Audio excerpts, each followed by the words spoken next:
Hello everybody, so today I'm going to be going over photosynthesis, and before I get into the processes of how photosynthesis works, just want to give you a quick little review. So photosynthesis is a process used by autotrophs, so organisms that have the ability to make their own food. Examples of autotrophs are plants, bacteria, algae, and those three examples right there are organisms that actually use photosynthesis. But what is the photosynthesis process? Basically, it's a process that converts sunlight energy. It's where organisms, such as those three up there, take sunlight energy to make glucose. If you look at the photosynthesis equation, you're taking not only sunlight energy, but water molecules, carbon dioxide molecules, and you convert that into C6H12O6, the equation of glucose, and you also make oxygen in the process, oxygen used as a waste product. And this process comes into two steps. The first step is light reactions, and this takes place in the chloroplast of the chloroplast organelle. And in the chloroplast is something called a thylakoid membrane, and that is where the light reactions take place. The first step of photosynthesis, that's where it takes place. And so what happens is the light, as you can see in the diagram, is going into proteins with chlorophyll on the inside, which attracts, sunlight, and that is called a photosystem. As you can see, there's two photosystems, and as you can see from the abbreviation PS2, PS1. So sunlight enters through there, and that ultimately triggers or powers the movement of an electron from water, because you also use water as a reactant in photosynthesis, bottom left-hand corner.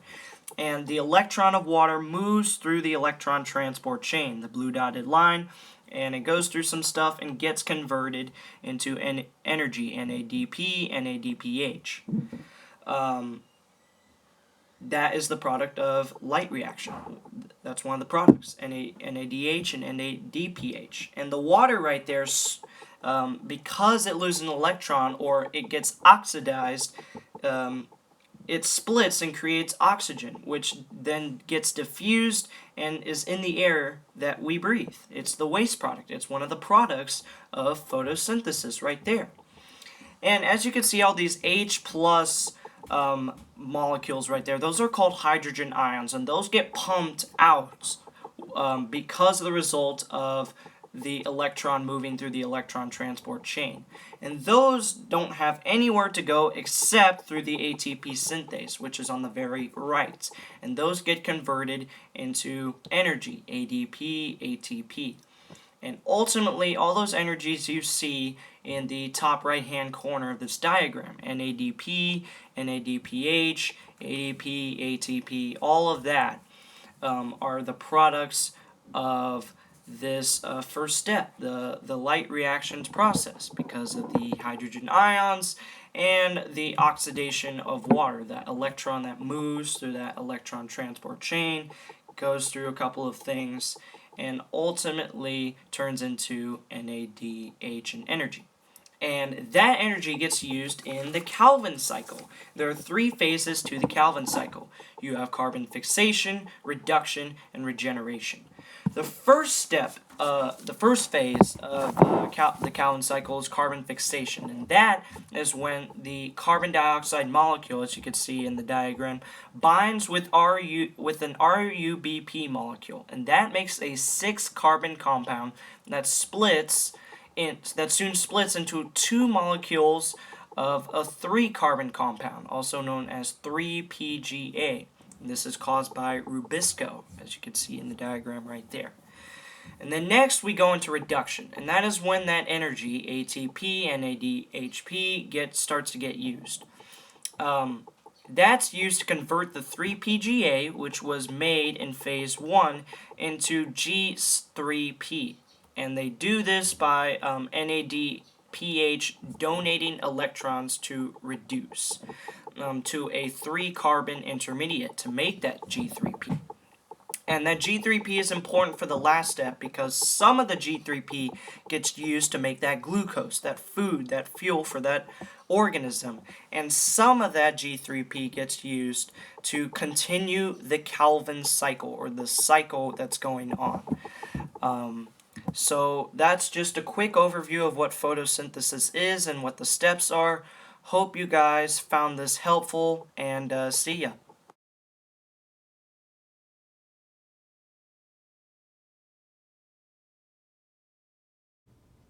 Cellular respiration is an aerobic process that converts 6 oxygen molecules and 1 glucose molecule into 38 ATP molecules, 6 carbon dioxide molecules, and 6 water molecules throughout the series of many chemical reactions.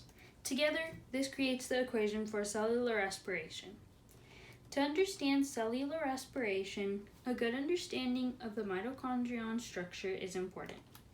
The mitochondrion has an outer membrane, an intermembrane space, which is between the outer membrane and the inner membrane, which is here, and the cristae, which are folds in the inner membrane that give more surface area for chemical reactions to happen. Finally, the matrix is the space in the center of the mitochondria.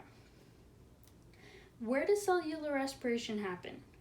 In the cell of an organism, there is a cell membrane, different types of organelles, including the mitochondria, and other small structures, and the cytoplasm. Cellular respiration starts in the cytoplasm, which is the jelly-like substance that holds the organelles in place, and concludes in the mitochondria. In this diagram, we can see that glycolysis and oxidation of pyruvate, the first 2 stages of cellular respiration, occur in the cytoplasm, but the Krebs cycle, the 3rd step, happens in the matrix of the mitochondria, and the electron transport chain occurs on the inner membrane of the mitochondria. The mitochondrion is the powerhouse of a cell because its ultimate goal and function is to make about 38 ATP per glucose molecule throughout the series of multiple stages and chemical reactions. 6 water molecules and 6 carbon dioxide molecules are made, but those are waste products that are let out of the organism. A net production of 2 ATP are made during glycolysis, 2 are made during the Krebs cycle, and 34 are made during the electron transport chain. The total is 38 ATP molecules per glucose molecule. An organism uses this energy for life processes like movement, reproduction, and growth. And this is cellular respiration.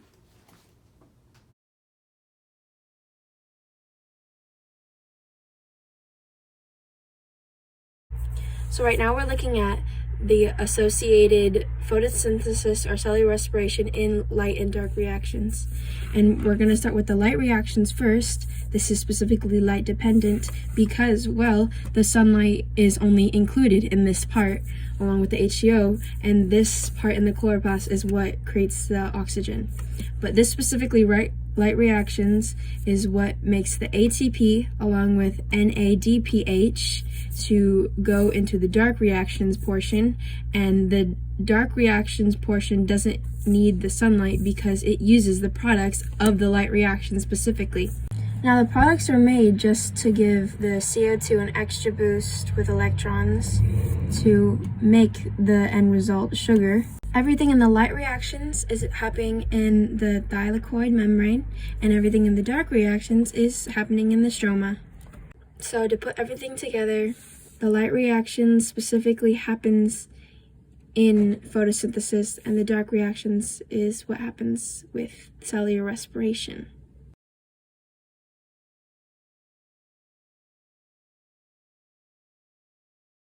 Organisms utilize free energy and molecular building blocks to grow, reproduce, and to do everyday tasks such as blinking, chewing, and breathing. All organisms require a constant input of energy, but it differs in the way they get it. For example, photosynthesis which is what plants use sunlight to store energy, while animals use cellular respiration, using oxygen to release energy. However, they have some similarities. Both photosynthesis and cellular respiration create ATP to either store it or to use in different purposes, such as I listed before. Both of these different processes also make use of the electron transport chain. Photosynthesis also produces oxygen and glucose, which are the reactants of cellular respiration. Cellular respiration, on the other hand, produces water and carbon dioxide, which happens to be the reactants of photosynthesis. This means that they have an endless cycle that creates ATP or energy from free energy.